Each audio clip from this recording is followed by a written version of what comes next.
Selamat siang, Mbak. Siang Ibu. Gimana nih kabarnya hari ini?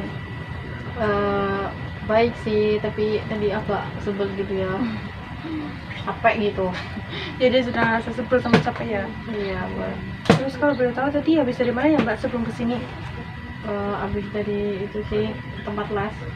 Habis dari tempat les. Iya. Les apa ya, Mbak, kalau boleh tahu? Les nyanyi, Mbak. Oh, les nyanyi. Berarti emang hobi nyanyi ya, Mbak? Iya, lumayan sih. Awalnya aku cuman suka aja, terus kayak jadi orang tua suruh ikut les aja. Jadi ada kayak bakatnya tersalurkan gitu sih. Jadi alhamdulillah ya, Mbak, jadi kayak bisa gitu loh, kayak emang ngasih lebih lanjut gitu dengan hobinya Mbak gitu. Iya, begitu. Oh ya, kita kan belum perkenalan nih. Mungkin dari Mbaknya bisa mulai perkenalan dulu. Jadi nama aku tuh Lisa ya, Mbak. Lisa, Mbak Iya. Lisa gitu ya. Terus umur aku 22. Sekarang lagi kuliah di UIN. Jadi kesibukannya kuliah sambil les gitu ya. Iya. Oh ya, kan tadi Mbak Lisa udah perkenalan nih. Sekarang giliran saya ya perkenalan. Jadi perkenalkan, nama saya itu Naswa Fadilah, dan di sini saya akan menjadi konselornya Mbak hari ini. Nah, kalau boleh tahu, Mbak sebelumnya sudah melakukan konseling atau emang baru pertama kali ini ya, Mbak? Kalau untuk konseling aku baru pertama kali sih, Bu. Jadi baru pertama kali ya? Iya. Gimana nih rasanya baru pertama kali konseling? Takut, rasanya tuh takut, kadang takut, bingung juga, terus takut juga sih, kayak gimana ya nanti ngomongnya gimana, terus agak takut juga, takut yang aku ceritain nanti dijual kayak gitu ya. Oh ya. Gitu sih. Ya itu emang wajar ya, Mbak, kalau emang orang yang baru pertama kali melakukan konseling. Tapi Mbak Risa ini jangan, jadi karena takut datanya kesebar. Terus Mbak Risa nggak usah khawatir ya, Mbak, karena di dalam konseling ini ada beberapa asas. Nah, salah satunya itu ada asas kerahasiaan, yang dimana Mbak Risa itu nggak usah khawatir apabila kalau datanya itu bakal kesebar kemana-mana itu, atau saya yang menyebarkan datanya Mbak Risa itu. Mbak Risa nggak usah khawatir, karena dalam konseling ini datanya Mbak, semua yang Mbak ceritakan kepada saya itu hanya saya dan Mbak saja yang akan tahu, seperti itu. Terus juga ada asas keterbukaan juga, Mbak, yang dimana Mbak Risa itu bebas banget untuk bicara apapun yang sedang Mbak Risa rasakan, masalahnya Mbak Risa gitu. Begitu. Gitu. Udah paham, Mbak? Paham. Ya, jadi seperti itu ya, Mbak.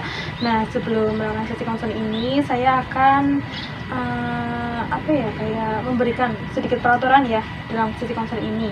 Yang pertama yaitu konseling ini itu akan berlangsung selama 40 menitan. Nah, dari 40 menit ini nanti semisal kalau Mbak Risa kayak merasa hasilnya nanti di akhir kurang maksimal, atau Mbak Risa sendiri belum puas akan hasilnya, nanti bisa banget Mbak Risa menghubungi saya nanti. Iya. Jadi boleh diceritakan nih Mbak Risa, apa yang sedang Mbak Risa rasakan saat ini?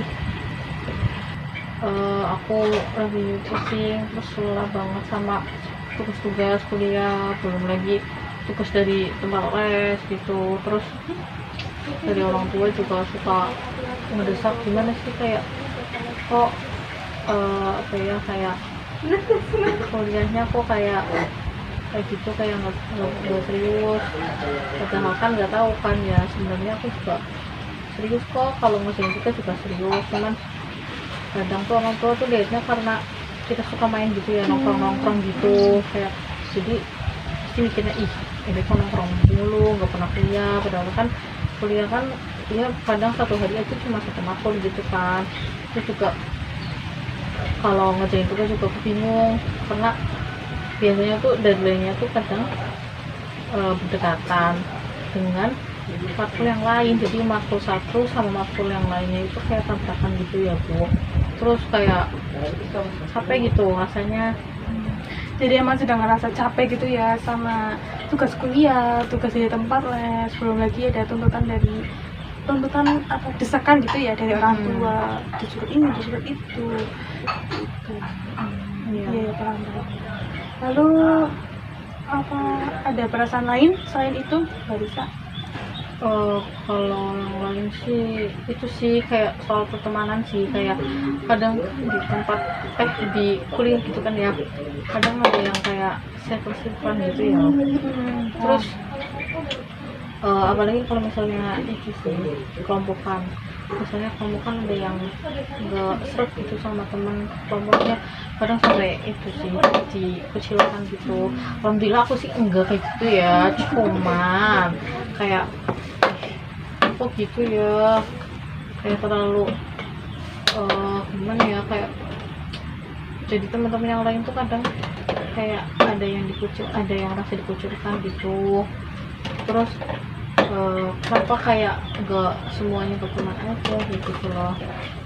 Oh, jadi Mbak Risa ini kayak ngerasa kurang sreg gitu dengan pertemanannya ada di tempat lesnya Mbak Risa gitu. Soalnya ada yang ngerasa dikucilkan, tapi Mbak Risa sendiri nggak dikucilkan kan seperti itu? Enggak sih, alhamdulillahnya. Cuman aku yang lihatnya aja ya, kayak maksudnya kok kayak gitu. Terus kayak jadi aku ngerasa nggak nyaman karena karena circle-circlean itu yang buat aku jadi nggak nyaman gitu kalau di tempat les. Kurang nyaman gitu ya sama circle di tempat Iya. lesnya gitu. Nah, terus itu sih Bu, kayak kadang tuh kan aku kayak pengen istirahat gitu ya, kayak pengen nggak ikut les lah, pengen hari itu nggak les, kayak kan capek gitu ya habis tugas kuliah gitu. Tapi dari orang tua kadang gimana ya, kayak kok kenapa nggak les gitu, padahal kan kayak udah orang tua lesin kok malah nggak ikut-ikut, maksudnya nggak apa namanya, nggak berangkat, udah di lesin tapi nggak berangkat gitu. Tapi kan maksudnya kan kayak 1 kali doang, masa nggak boleh ya, terus kan kayak lagi capek gitu, masa nggak boleh sih. Terus kadang aku tuh pengen main juga, tapi kadang itu orang tuanya sok bilang kayak apa kok main mulu, padahal kan nggak tahu aja ya gitu. Jadi Mbak Risa ngerasa kayak orang tua Mbak Risa itu kurang memahami gitu ya tentang kesibukannya Mbak Risa gitu. Iya sih, Kayak Mbak Risa juga masih kuliah, terus ditambah lagi lesnya itu harus tetap dikejar gitu sama orang tua Mbak Risa.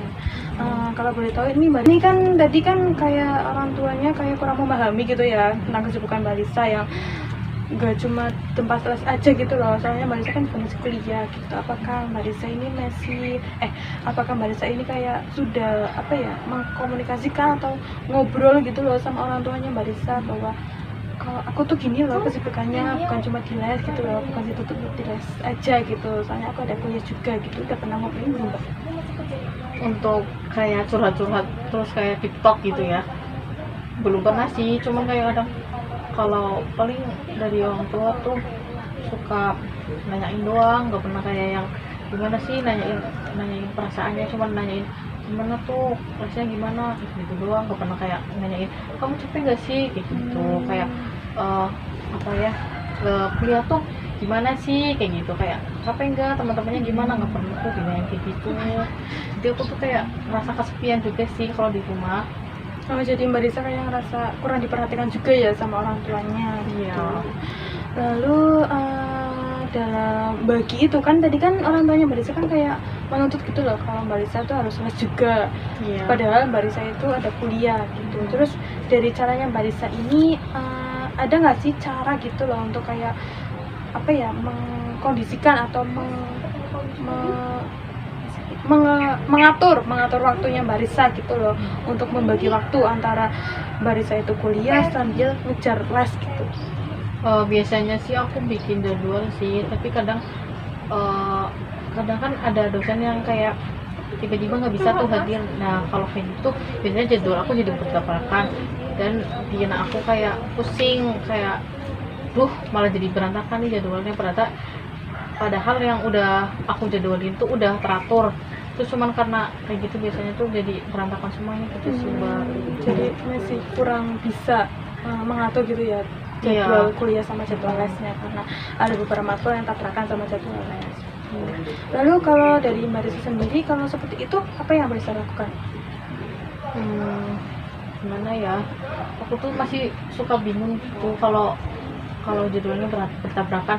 Jadi kadang kayak misalnya lagi kuliah tapi ternyata ada jadwal les juga, karena aku udah terlanjur berangkatnya yang kuliah, kadang lesnya nggak aku berangkat gitu, kalau nggak kebalikan gitu, kalau aku lagi les terus ternyata ada jadwal yang dipindah sama tuh jadwalnya sama yang kayak les, biasanya aku nggak ikut kuliahnya sih Bu. Oh seperti itu, jadi kayak masih bingung gitu loh kalau ada jadwal yang tetap tabrakan gitu ya sama jadwalnya. Baik Mbak Risa, terus kalau dari kan tadi itu jadwal tabrakan, boleh tahu tadi jadwal les menyanyi Mbak Risa hari apa aja ya Mbak dalam seminggu gitu? Biasanya sih hari Kamis, Sabtu, kalau nggak Minggu, tapi kadang bisa berubah sih Bu. Jadi nggak nentu gitu ya? Iya. Terus kalau jadwal kuliahnya? Jadwal kuliah mah hari Senin, Selasa, Rabu, Kamis sama Jumat. Tapi kalau Jumat biasanya suka nggak berangkat sih, tapi kadang diganti ke hari Jumat gitu. Oke, jadi sama ya Mbak, nggak menentu juga gitu loh. Baik, tadi kan Mbak Risa kan sudah bilang ya kalau jadwal les menyanyi Mbak Risa itu kemungkinan bisa dipindah gitu loh, bisa dipindah hari gitu. Nah, Iya. ya mungkin untuk kedepannya nih Mbak Risa boleh banget. Yang pertama karena tadi kayak jadwal kuliah sama jadwal lesnya itu seringnya tuh bertabrakan, itu Mbak Risa bisa banget gitu loh untuk membicarakan kayak ke guru lesnya Mbak Risa gitu untuk merubah jadwal lesnya Mbak Risa untuk kedepannya gitu, karena dengan alasan nanti Mbak Risa bisa ngomong kayak ada jadwal kuliah yang tabrakan gitu, jadinya nggak bisa ikut les gitu loh. Mbak Risa bisa banget untuk bicara gitu, ngobrol sama guru lesnya Mbak Risa mengenai hal tersebut. Terus ya tuh. Terus kalau mungkin untuk dari tuntutan orang tua, mungkin ini bisa untuk Mbak Risa itu ngobrol juga sama orang tua Mbak Risa mengenai bahwa Mbak Risa itu ada juga loh kesibukan di kuliah, ada juga kesibukan ya mungkin ada tugas-tugas yang belum diselesaikan, atau juga kesibukan organisasi mungkin di kuliahnya Mbak Risa gitu ya. Untuk Mbak Risa sendiri mungkin nanti kedepannya akan melakukan apa ya Mbak, dari apa yang sudah saya ucapkan tadi? Mungkin itu sih, mau bikin jadwal antara les sama kuliah sih biar nggak bertabrakan, terus lebih terkondisi kali ya Bu. Jadi mungkin akan membuat jadwal les baru atau gimana maksudnya jadwal?